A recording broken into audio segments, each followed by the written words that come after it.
Oh yeah, it wasn't a great day for us. Credit to West Coast. I mean, they came with a lot to play for, and they found a way to get it done. Does it matter at all, 2 losses to you going in the finals? No, not really. No, I mean the game against Sydney was a finals type game last Friday night, and today I thought, without taking anything away from West Coast, I thought we were just a bit off. What was it like going into the game knowing you'd already popped up top spot in terms of the mindset of the players? Yeah, and that's something we spoke about. It's obviously a difficult one to predict, when you come into a game and, you've already clearly got top spot locked up. Whether or not that was a factor for our players, don't know. Reality is we want to come in and play better than we did. And as I said, credit to West Coast, they came in with a lot to play for and got it done. The Chief Ball winners, the 2 Crouch brothers won a lot of it. Yep. Was it the use and the entry inside? Yeah, I think at the end of it, we didn't start particularly well from a scoreboard viewpoint, but we were creating some opportunities. I thought we just missed some chances to connect, and certainly in the second quarter, it sort of felt like the game was being played in our half, and we were getting in there, and they were able to score quite easily off some of the turnovers and some of the chains. And I thought we didn't take the most of our opportunities when we had them. I think at half-time we'd been in 30-odd times and only kicked 5 goals, which is very unlike us. Generally our forward efficiency is a lot better. So a bit of credit there to West Coast, and I thought we just didn't use the ball as well as we have, and probably guilty of a bit of overuse at times. How significant was not having the 2 bookends? Oh, well, obviously 2 leaders of the footy club are big outs. But we came here with a plan to win, and we wanted to be, stronger than we were.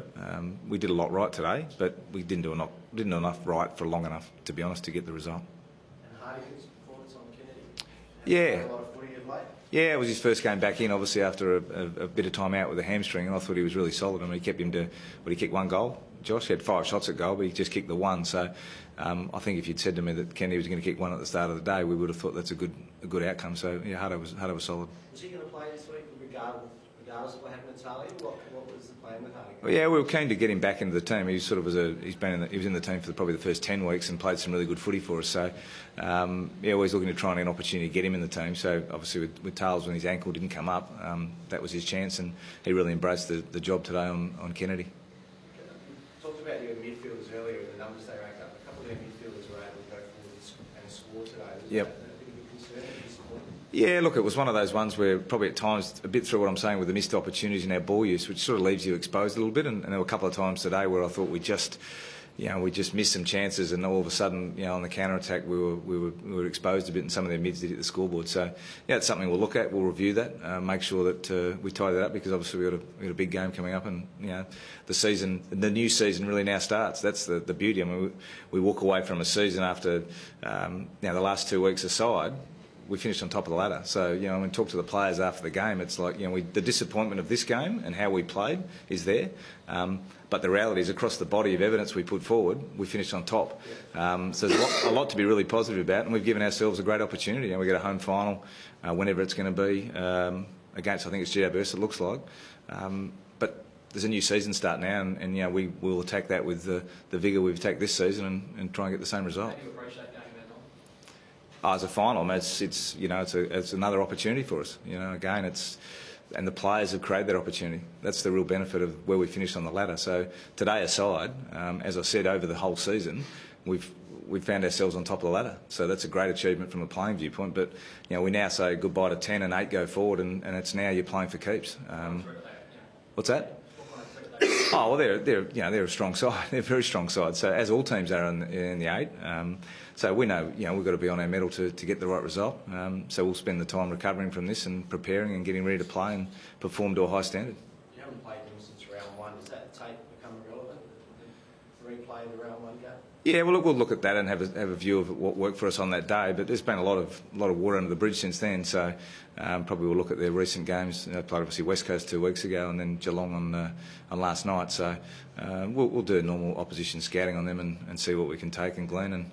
But a fair focus will be on us and making sure we play the way we want to and play to our strengths. Part of the call out of today's game is Melbourne missing the 8. Free kick count at 23-12 will come up in social media and whatnot with Melbourne supporters. Did you see anything, or did you feel anything with the umpiring? Look, I'm not in a position to comment on the umpiring. We've been indicated we're best to leave that aside, so no, nothing from me.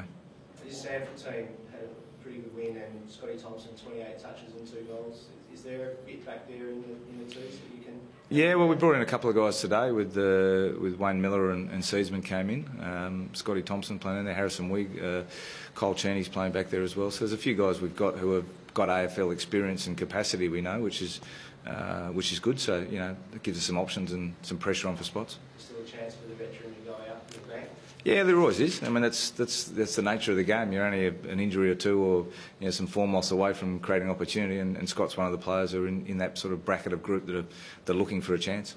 Just looking at the bigger picture, it's so rare for a team to finish on top and get that real good crack with the flag. How do you feel you're placed to go all the way this year? I think we're placed as well as anyone. I mean, we've sort of played some really good footy throughout the season.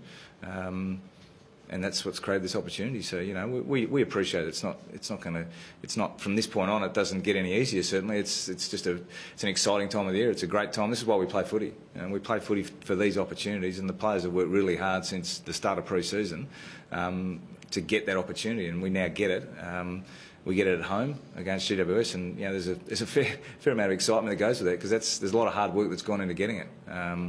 But we also now we've got to bring a level of effort and the right attitude to get the results we want. You touched on earlier that you don't think the 2 losses to end the season will matter. Why do you think that's the case? Well, I think the game we played last week was against Sydney was probably one we won in a lot of areas, and I walked away from the game, as much as it was a loss, I walked away feeling like, you know, it was some really progress from, say, how we played Sydney, you know, in the final end of last year. So, but we understand at the top end there's a fine line between, you know, winning and losing, and sometimes, you know, you're going to be on the wrong side. So I'm not so worried about that. I think it's more we'll take the confidence of how we know we're capable of playing at home into the GWS game. Your mid-season bye was followed up with a home loss to Hawthorn. Yep. Is it a concern, or what did you learn from that, the way you handled that bye? Is it a concern having the week off now? No, not really. I mean, the week off we've known about for the start of the season. So coming out, we've looked at our training around our schedules and our breaks. We've had a few 9-day breaks recently and tried to plan our training to make sure we're ready to go. So I don't think it's going to be an issue getting our players up for the final and getting ourselves prepared to play that final. It's going to come down to be a great contest. They always are finals. You're playing for a big prize, and we'll get ourselves trained up and ready to go for that game. Thanks, guys. Thanks, guys.